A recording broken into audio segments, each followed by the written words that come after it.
Phone tapping పై కేంద్ర మంత్రి Kishan Reddy hot comments చేశారు. సిబిఐకి ఫోన్ ట్యాపింగ్ కేసు అప్పగించాలని కిషన్ రెడ్డి డిమాండ్ చేశారు.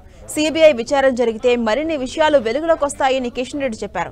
సీఎం రేవంత్ రెడ్డికి చిత్తశుద్ధి అనేది ఉంటే ఈ కేసు సిబిఐకి ఇవ్వాలని డిమాండ్ చేశారు. రాష్ట్ర సర్కార్ ముందుకు రాకుంటే కోర్టుల నుంచి ఆదేశాలు తెచ్చుకుంటామని తెలిపారు. ఈ కేసు విషయంలో రాష్ట్ర ప్రభుత్వంపై అనుమానాలున్నాయని తెలిపారు. ఫోన్ ట్యాపింగ్ తో వ్యక్తిగత స్వేచ్ఛను రాష్ట్రంలోని గత సర్కార్ హరించిందని కిషన్ రెడ్డి విమర్శించారు.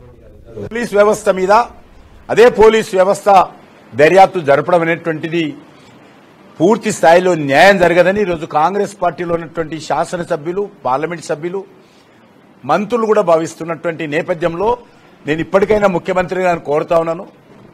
మీకు ఏమాత్రం చిత్తశుద్ధి ఉంటే, మీరు ఏమాత్రం మేము బీఆర్ఎస్ పార్టీతో కుమ్ముక్కు కాలేదని మీరు భావిస్తే, ఏమాత్రం ఈరోజు దోషులకు శిక్ష పడాలంటే ఇది సెంట్రల్ బ్యూరో ఆఫ్ ఇన్వెస్టిగేషన్ సిబిఐకి ఈ యొక్క ఫోన్ ట్యాపింగ్ కేసు ఇవ్వాలని నేను మనవి చేస్తా ఉన్నాను.